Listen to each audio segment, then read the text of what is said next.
예수님은 그리스도시요 하나님의 아들이십니다.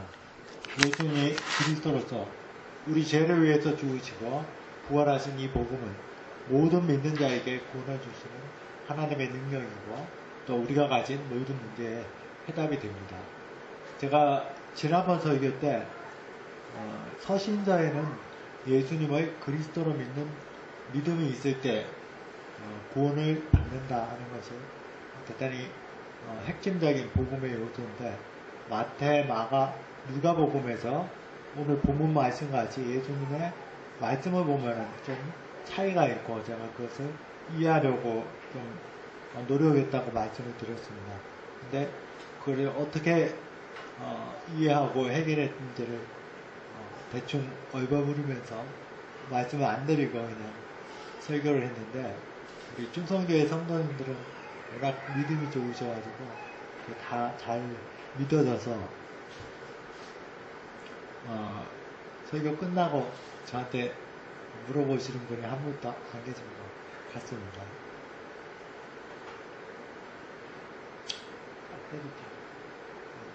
전원 좀 잘해요.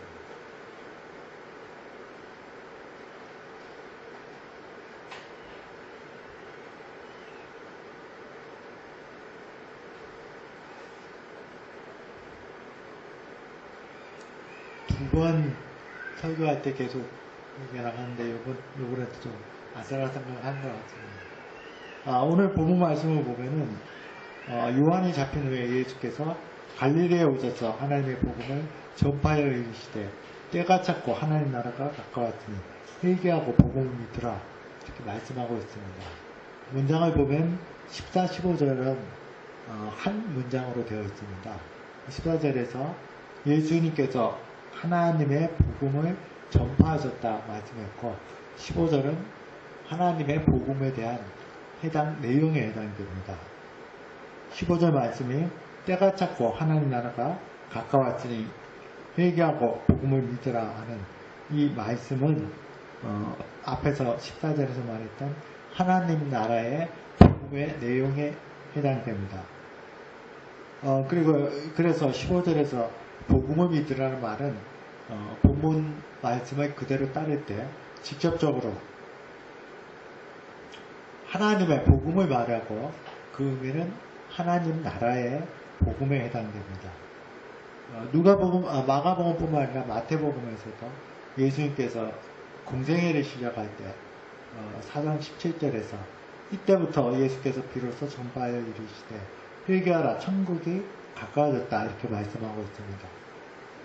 복음서에 보면은 하나님 나라에 대해서 마가복음은 17번, 누가복음은 32번, 마태복음은 4번이 쓰였습니다. 마태복음은 유대인들의 대상으로 쓰였기 때문에 구약에서 직접적으로 하나님의 나라라는 말을 쓰지 않고 구약에서는 주로 하늘나라라는 말을 쓰기 때문에 마태복음에서는 하늘나라, 그걸 우리가 한자로 합치면 천국이 됩니다.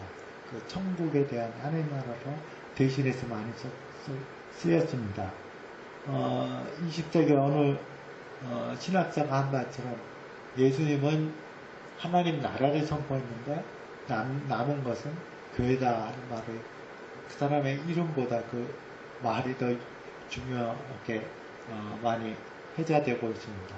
그리고 복음서를 보면 하나님이 예수님께서 직접 내가 메시아니까 나를 믿으면 구원을 받는다고 이렇게 말씀하신 적이 없습니다. 그래서 많은 사람들이 특히 한 150년 전에 18세기 중반부터, 기존에는 그렇게 당연히 이것이 그리스도의 복음으로 믿어졌는데, 이제는 성경에 충실하고자 하는 성경신학이 발달하면서부터는 이제는 하나님의 복음을, 그 중점이 예수님이 말씀하셨던 하나님의 나라의 선포에 있느냐, 아니면은 산상수훈과 같은 그러한 하나님의 예수님의 말씀에 있느냐, 아니면 기존의 기독교회가 믿어왔던 예수 그리스도의 죽음과 부활이 복음의 중심이냐 하는 것이 벌써 150년 전부터 논란이 되었고, 그것이 현재도 진행 중입니다. 아마 각자가 해석한 부류의 그 예수님의 복음에 대한 내용을 열거하면 수십 가지가 요즘 또 나올 겁니다. 그래서 우리는 예수님이 선포하신 이 하나님의 나라의 복음과 사도들이 증거한 예수님의 죽음과 부활의 복음이 어떤 연관이 있느냐 하는 것은 뒤에 나오는 오늘 설교의 주제인 회개하고 복음을 믿는 삶의 배경이 되기 때문에 또 기독교의 복음의 본질을 이해하는데 중요한 요소이기 때문에 이것을 먼저 설교하고자 합니다.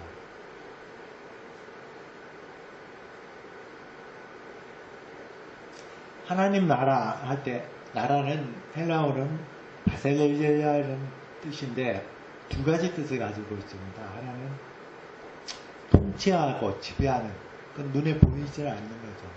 그래서 이것은 예수 그리스도를 믿는 신자들의 마음속에 그리스도가 거하시고 성령이 거하심으로 말미암아 이제 성도들이 그리스도의 말씀을 성령을 따라서 순종하고 그 통치를 받는 것이 성도들의 마음속에 임한 하나님의 나라의 통치의 개념입니다.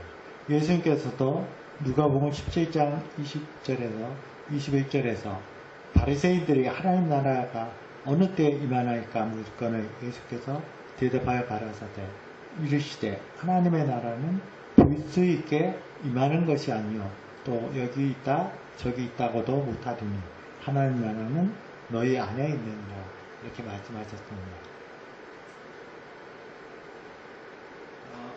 그러나 또 다른 뜻은 우리가 예수님께서 수없이 말씀하셨다.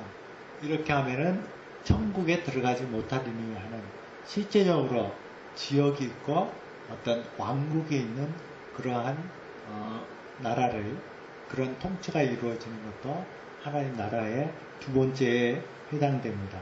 이런 하나님의 나라는 우리가 예수님의 재림 때 온 세상이 하나님의 통치 아래 완전히 있기 때문에 이것은 궁극적으로 하나님 나라는 우리가 눈에 보이는 그리고 모든 세상이 그리스도와 하나님의 통치를 받는 그런 것은 마지막 날에 이루어집니다. 천국이라는 하늘나라 또는 하나님의 나라는 똑같은 말입니다. 그리고 이 나라를 영어에서는 킹덤이라는 왕국으로 번역을 했기 때문에 하나님의 왕국, 하늘 왕국 다 똑같은 말입니다. 하나님 나라에 대한 의미는 이스라엘 민족에는 매우 중요한 신앙의 핵심에 해당됩니다. 구약에서 하나님이 이스라엘을 구원하신 목적을 출애굽 사건을 통해서 분명하게 말씀하셨습니다. 출애굽기 9장 1절을 보면은 여호와께서 모세에게 이르시되 바로에게 들어가서 그에게 이르라. 그리고 이제 출애굽을 한 결국 이스라엘을 구원하신 목적이 히브리 사람의 하나님 여호와께서 말씀하시기를 내 백성을 보내라. 그들이 나를 섬길 것이니라. 이렇게 말씀하고 있습니다. 출애굽 이후에 구약 성경은 거듭 말해서 하나님께서는 이스라엘을 구원하신 목적이 나는 너희의 하나님이 되고 너희는 나의 백성이 된 것에 있다고 구약 성경 전체를 통해서 계속 말씀하고 있습니다. 이스라엘이 하나님께 불순종해서 바벨론 포로로 잡혀가고 귀환하는 사건을 겪으면서 이스라엘 백성들은 이미 선조 때부터 가지고 있던 메시아에 대한 소망을 하나님 나라와 연관시키게 되었습니다. 그래서 예수님 당시에 이스라엘 민족이 가졌던 신앙은 그들은 제사법을 포함한 율법을 가지고 있기 때문에 율법을 지킴으로 구원을 얻는다고 받을 수 있다고 생각을 했습니다. 그러나 이 마지막 때 여러 선지자들이 증언했듯이 다윗 왕과 같은 메시아가 나타나 자신들을 로마 제국부터 정치적으로 해방시키고 모든 민족들도 이제 이스라엘 중심으로 모여서 하나님을 경배하게 되는 그러한 하나님 나라가 이루어지기를 소망하는 것이 당시의 유대인들이 가졌던 문화였습니다. 오늘 본문 말씀에서 예수님께서 때가 찼고 하나님 나라가 가까웠다 하는 말씀하셨을 때 아마 유대인들은 이 말씀이 무엇인지 금방 알아챘을 것입니다. 예수님의 제자들도 이러한 당시에 정치적인 해방을 가져오는 다윗 왕과 같은 메시아가 하나님 나라를 새롭게 건설한다는 이 소망이 그 시대의 문화에 아주 지배적이었기 때문에 여기서 그리스도의 십자가의 대속의 죽음, 부활의 복음을 성령 강림이 있기 때문에는 제대로 잘 깨닫지를 못했습니다. 그래서 우리가 보면은 사도행전 1장 6절에서 예수님이 이제 부활하셔서 마지막 승천하는 그 순간에도 제자들은 예수님께 이스라엘 나라를 회복하심이 이때입니까? 이렇게 여쭈어보았습니다. 이것은 역사적으로도 마찬가지입니다. 우리가 잘 아는 AD 70에서 73년 사이에 이스라엘의 민족들은 이제 하나님 나라가 왔고 다윗 왕과 같은 메시아가 항상 그 반란을 주도했던, 독립을 주도했던 지도자는 스스로 자기가 다윗 왕과 같은 메시아라고 생각했고 이스라엘 민족이 로마 제국에 항거해서 그래서 모든 성전이 파괴되는 그러한 결과를 가져왔습니다.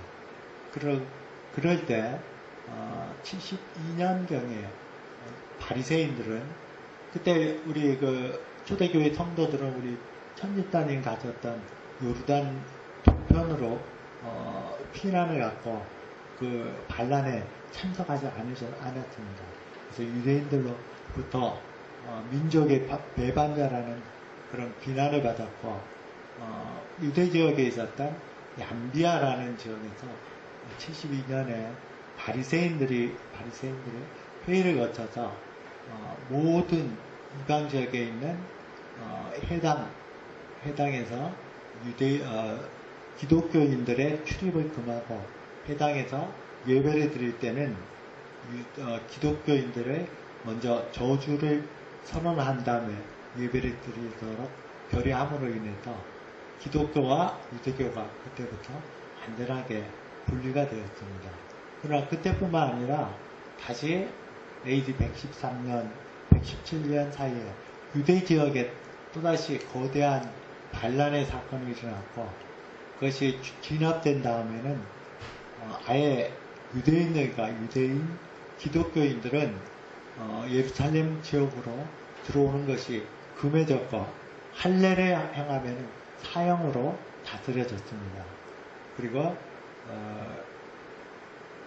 200년이 넘은 시기에 예루살렘이 멸망했던 그날만큼은 유대인 순례자들이 성전 동쪽 벽에 와서 거기서 순례할 수 있도록 했고 그것이 여러분들이 여러 가지 이제 사진 내는 것을 볼 때 그 벽이 바로 통곡의 벽이라고 부릅니다.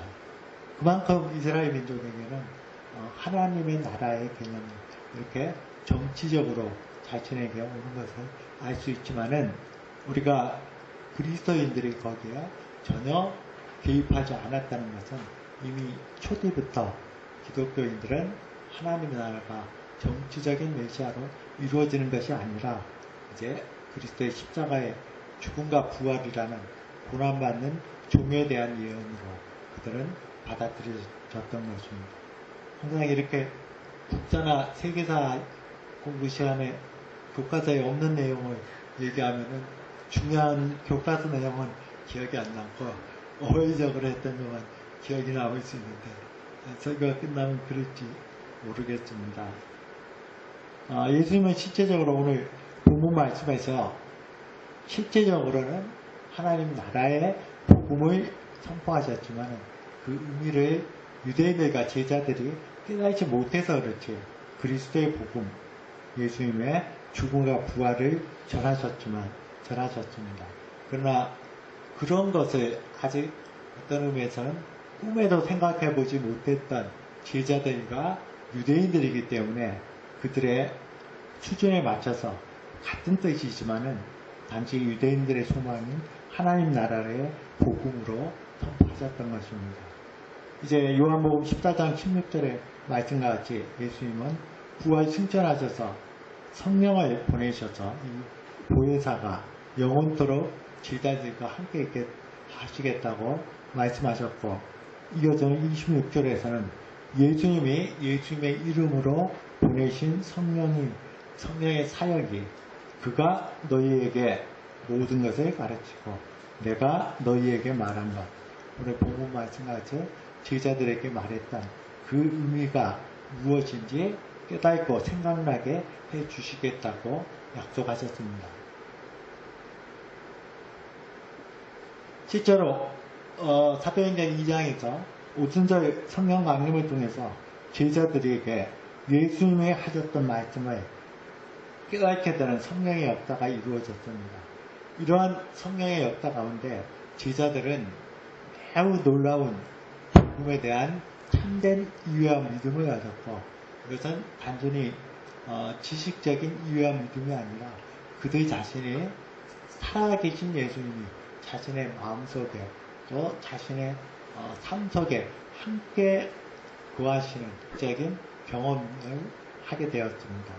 우리는 서신서에서 예수 그리스도에 대한 하나님에게만 붙일 수 있는 주님이라는 이름을 붙여서 예수님을 주님으로 고백하고 경배하는 것을 포함해서 예수 그리스도에 대한 새로운 인식 가운데 예수님을 주와 그리스도로 고백하고, 또 그뿐만 아니라 그 속에서 넘치는 기쁨이나 생동감이 넘치는 믿음에 대한 많은 증거들이 우리는 신약성경 서신서에서 쉽게 발견할 수가 있습니다.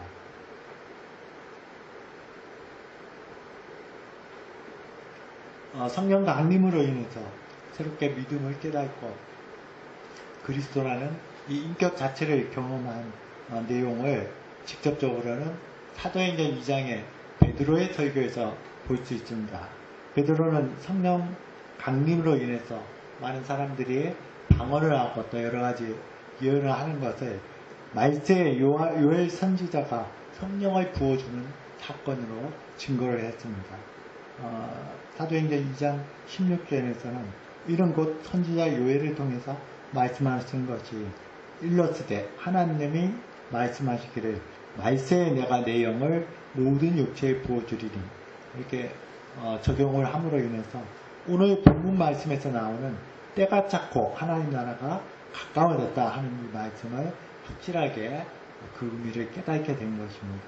그리고 정치적인 메시아가 아니라 베드로가 예수님의 죽음과 부활을 증거하시면서 이것이 우리에게 구원을 주시는 구약에 약속된 메시아 예수님이 바로 부활하신 예수님이 구약에 약속된 메시아임을 시편 110편에 다윗이 예언한 내용으로 증거를 했습니다. 그래서 법 없는 자의 손에 맡겨서 죽었던 예수님께서는 이제는 부활 승천하셔서 하나님 우편에 앉으시고 주와 그리스도가 되셨다는 구약에서 약속된 메시아가 정치적인 의미가 아닌 죽음과 부활을 통해서 죄와 사망과 흑암의 세력을 정복하는 이러한 참된 복음을 깨닫게 된 것입니다. 이로 인해서 이제는 신학에서는 이때부터 복음의 메시지가 틀려졌습니다. 오늘 본문 말씀과 같이 제자들에게 하나님은 그들의 수준에 맞게 하나님 나라의 복음을 선포하셨지만 결국 그 자체의 의미를 완전히 깨닫게 된 이제 초대교회 성도들은 이 메시지가 예수님의 구약에 약속된 메시아라는 선포로 바뀌게 된 것입니다. 그래서 서신서에 나오는 예수 그리스도를 믿음으로 그리스도를 믿는 믿음이라 예수님이 선포한 하나님 나라의 복음은 다른 것이 아니라 똑같고, 단지 그 의미를 완전하게 드러나지 못했던 것은 아직 제자들의 준비가 덜 되었기 때문입니다.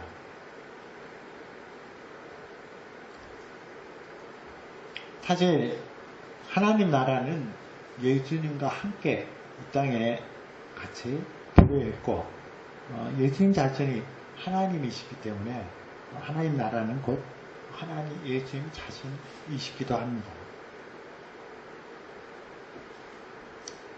이 그리스도의 복음은 그리스도와 복음의 가장 핵심적인 내용입니다.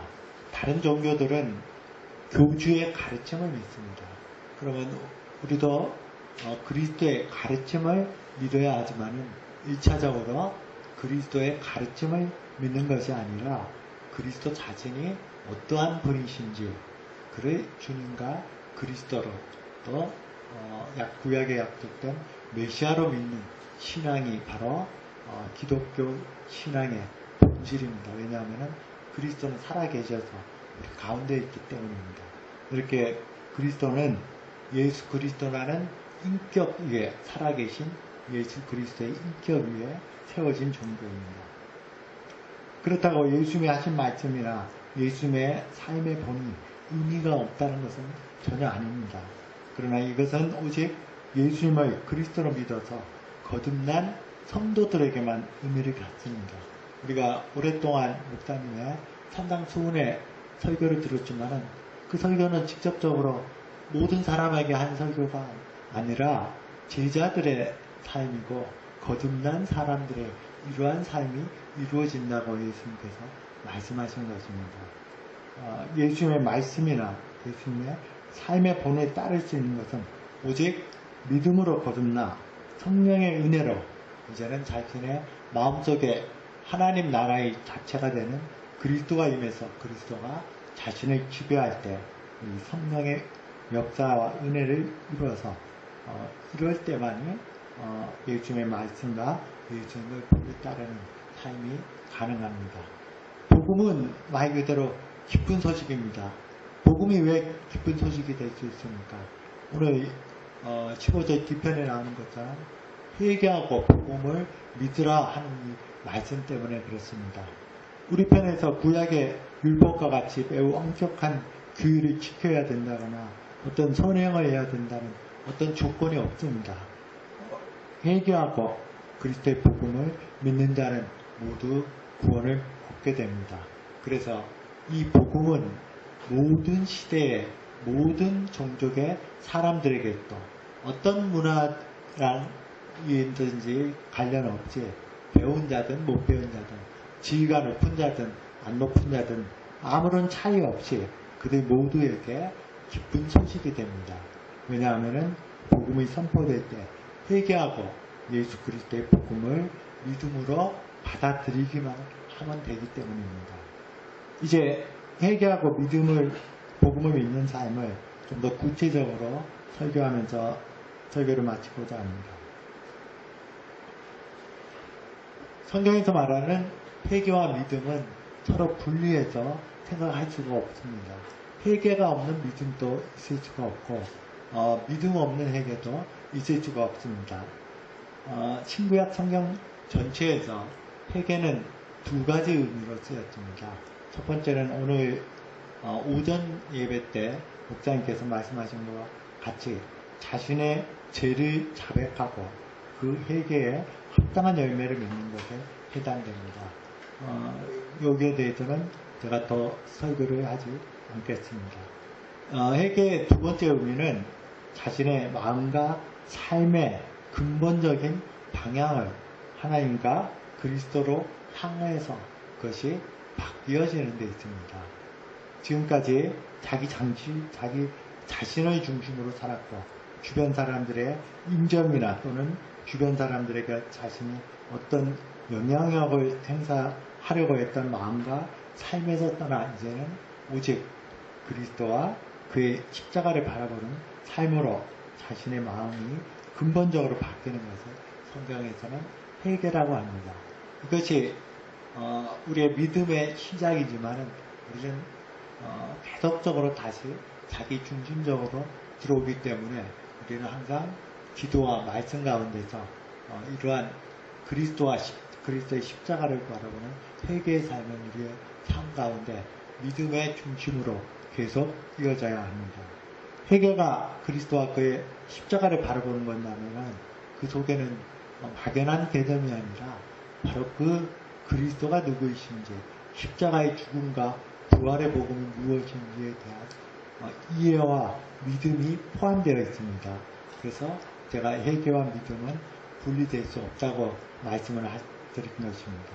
마태복음 4장 17절처럼 회개란 말을 생략하고 회개하라 천국이 가까웠느니라 이 말씀 속에는 회개 속에는 마음의 방향을 바꾸는데 그 내용이 바로 우리의 믿음의 내용이기 때문에 성경에서 많은 경우에는 믿음 내용에 포함하는 그냥 회개하라 하는 말을 하지만 그 속에는 무엇을 믿는지, 그래서 그 믿는 쪽으로 마음의 방향이 바뀌어지는 것이기 때문에 믿음이 다 포함되는 것입니다.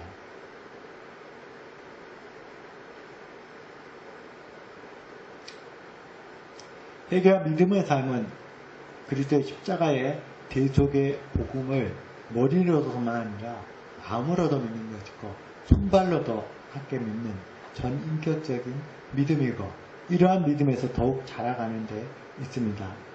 한번 예수님을 영접한 것으로 구원을 받았다고 생각하는 것도 심각한 문제이지만 신명이 날로 새로워지지 않는 신앙이 자꾸 답보상되어 있고 어려워지는 것도 문제입니다.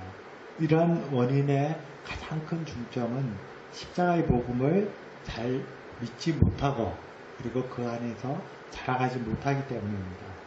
다시 말씀을 드리면 십자가의 복음이 주는 완전한 평화와 안식을 누리지 못하기 때문에 뭔가 허전한 것을 다른 것을 성취하고 다른 것을 추구해서 그것으로 이것을 대처하려고 그렇게 신앙생활을 하기가 쉽습니다.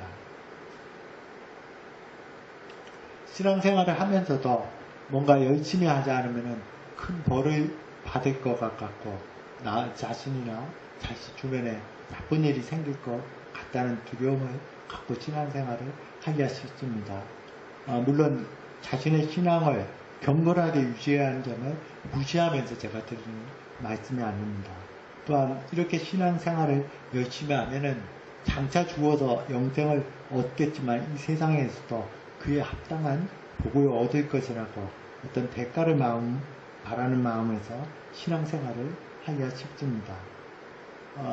그래서 나름대로 신앙생활을 열심히 하다가 지치고 힘들고 또 다시 원위치로 되돌아가서 자기 내면이나 또 외적인 삶에서도 실제적인 변화가 없는 경우가 많이 있습니다. 제가 한 가지 예를 들어 보겠습니다.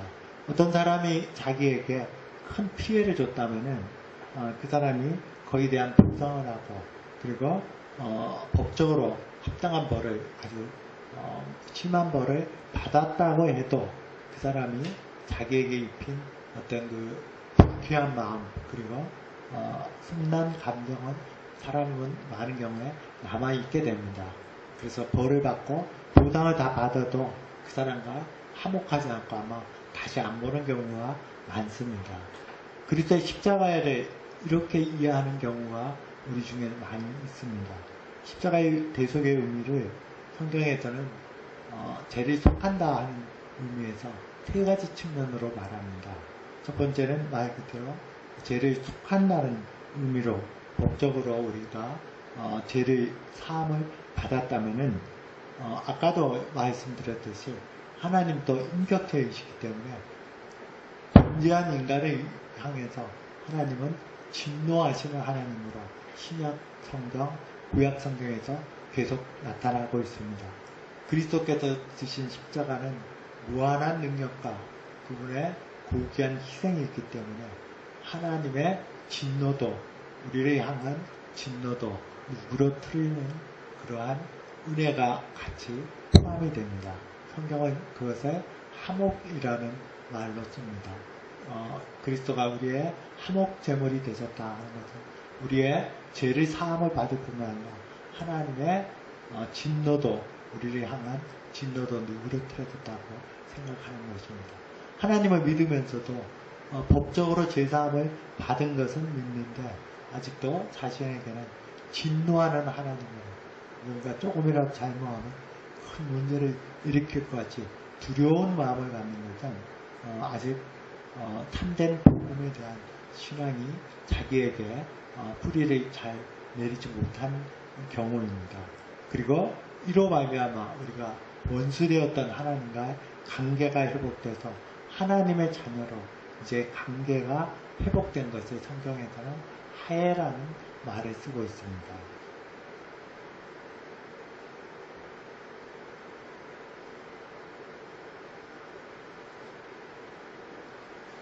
하나님의 진노는 인간이 가진 이런 어떤 보복을 하는 그런 진노가 아니라 하나님은 무한히 거룩하시기 때문에 악을 내버려주지 못하면서 나오는 거룩한 진노입니다. 우리가 그리스도의 십자가의 복음 속에서 완전한 평화와 하나님과 화목하게 되었다는, 화해하게 되었다는 온전한 평안과 기쁨을 갖지 못할 때 다른 것을 추구해서 그것을 대신하려고 노력하니까 신앙생활이 힘들게 됩니다. 그리스도의 십자가의 복음을 통해서 하나님과 화목하게 되었다는, 화해되었다는 큰 확신을 가지고 그 안에서 자라갈 때만이 가난하고 불쌍하고 죄인인 영혼의 심령에 참된 안식과 그리고 평안이 임합니다. 이것이 있을 때 자기 자신이나 다른 사람을 향해서도 사랑하고 섬길 수 있는 그런 여유가 있고 그런 은혜를 가질 수가 있습니다. 내 자신에게도 불안한 마음이 있어서 그것을 보충하려고 하기 때문에 딴 사람들 돌아볼 겨를이 없을 때고 자꾸만 또 자기 중심적으로 돌아가고 그런 악순환을 갖기 쉽습니다. 우리의 참된 신앙은 그리스도의 십자가의 복음을 깊이 알아가서 거기로부터 죄에 대한 사함을 받고 하나님의 진노가 이제는 로마서 8장 15절에 나오는 것처럼 너희는 다시 무서워하는 종의 영을 받지 아니하고 하는 것처럼 우리가 복음을 믿으면서도 아직도 하나님을 두려워하는 종의 영의 상태와 같은 상태가 있을 수가 있습니다. 그러나 우리는 하나님의 자녀가 되는 양자의 영을 받아서 아빠 아버지라 부릅니다. 우리가 하나님께 감사와 신앙생활을 하는데 상을 바랄 필요도 없고 대가를 아버지 일을 하는데 바라지도 않습니다. 아버지 것이 다 내 것이기 때문입니다. 이러한 그리스도의 십자가가 나의 영혼과 마음과 죄와 모든 문제를 내 있는 현재의 모습 그대로를 하나님이 받아주셨다는 완전한 화해를 이루었다는 이 신앙 안에서 자라갈 때 이제는 다른 노력으로 어떤 것을 이 부족한 어떤 신앙을 채우려는 그런 마음이 없어지고 불쌍하고 죄 많은 영혼에 제가 반복하지만은 참된 안식과 평안이 누리게 찾아오게 됩니다. 우리는 비록 불신에 때로는 빠지고 부족한 믿음을 가질 수 있을지라도 우리를 향한 복음의 약속은 변하지 않습니다. 하나님과 그리스도의 사랑도 언제나 우리와 함께 있습니다. 그리스도의 사랑, 하나님의 사랑은 십자가에서 하나님의 아들이 엘리 엘리 라마 사막단이라고 외칠 정도로 우리 모든 죄를 직접적으로 그냥 대신 지신 게 아니라 직접 지시고 죽음과 심판을 하나님으로부터 불려주는 엄청난 대가를 치른 십자가의 능력입니다. 그 능력을 믿는 믿음 안에서 우리가 안식할 때 우리는 다른 것에서 대리만족을 찾으려고 하지 않습니다. 어떤 일에든지 어떤 조급해하지 마시기를 바랍니다. 누가 쫓아오는 사람은 없습니다. 무엇을 이루어야 되겠다고 고민하지도 마십시오. 머리털 하나라도 하나님의 뜻이 아니면 이 땅에 떨어지지 않습니다. 우리의 마음과 생각이 또 행함으로 하는 손발이 언제나 돌이켜서 그리스도와 그의 십자가를 바라보는 이 신앙은 바로 우리의 신앙의 모든 근원이고 능력입니다. 왜냐하면 고린도전서 1장 마지막 부분에 나오는 것처럼 그리스도는 하나님의 지혜와 하나님의 능력입니다. 그리스도를 바라볼 때 우리 마음속에 계신 하나님의 지혜와 하나님의 능력인 그리스도가 우리의 말과 우리의 마음과 우리의 모든 삶의 연장에서 능력으로 나타날 것. 우리는 이 믿음으로 사는 것이 그리스도인의 삶입니다. 하나님과 그리스도께서 말씀을 통해서 가라면 가고 멈추면 됩니다. 우리 신앙은 시편 30편 5절처럼 저를 의지하면 그가 이루시고 하는 것처럼 이루시는 것은 하나님이십니다.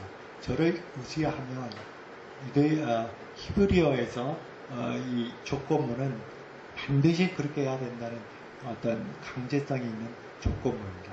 우리가 예수 그리스도와 그의 십자가만을 바라보고 내 자신의 어떤 것도 그리고 다른 이웃에 대한 어떤 평판이든 또 어떤 것도 바라보지 않고 오직 그리스도와 그의 십자가를 바라봄으로 인해서 마음에 참된 평안이 더욱 깊이 넘치고 그 그리스도가 이미 고린도전서 1장 마지막 부분에서 증거했듯이 하나님의 능력과 하나님의 지혜가 되기 때문에 우리의 모든 삶이 이 그리스도의 능력이 우리의 삶을 통해서 나타나게 될 것입니다. 이러한 은혜가 저와 여러분들에게 언제나 임하시기를 기원드립니다. 기도드리겠습니다. 살아계신 아버지 하나님, 우리가 무엇이간데 우리를 하나님의 백성으로 삼아주시고 예수 그리스도의 고귀하신 보혈의 십자가의 대속의 피를 십자가로 우리를 사셔서 하나님의 자녀가 되게 하신 우리 주 예수 그리스도 하나님께 무한한 감사와 영광을 드리옵나이다. 아버지 하나님, 우리는 연약해서 믿음을 가지고 있음에도 불구하고 그리스도의 십자가의 풍성한 은혜와 하나님께서 모든 것을 해결해 주셨던 이 놀라운 능력을 제대로 믿지 못함으로 인해서 마음이 조급하고 불안할 때가 너무나 많이 있습니다. 이럴 때마다 우리의 생각과 마음을 전심으로 돌이켜 오직 그리스도와 그 십자가를 바라보는 삶이 되게 하십니다. 우리의 모든 삶에서 그리스도의 자신의 능력이 하나님의 지혜와 하나님의 능력으로 사는 우리 모든 충성교회 성도들이 될 수 있도록 하나님 은혜를 베풀어 주시옵소서. 우리 충성교회에 주신 참된 복음화의 사명을 아버지 하나님께서 푸른하신 성령의 도구로 사용해 주시길 기도하며 목사님께 영육간에 감사하며 성령의 충만함이 함께하기를 간절히 기도드립니다. 예수 그리스도의 이름으로 기도드렸습니다. 아멘.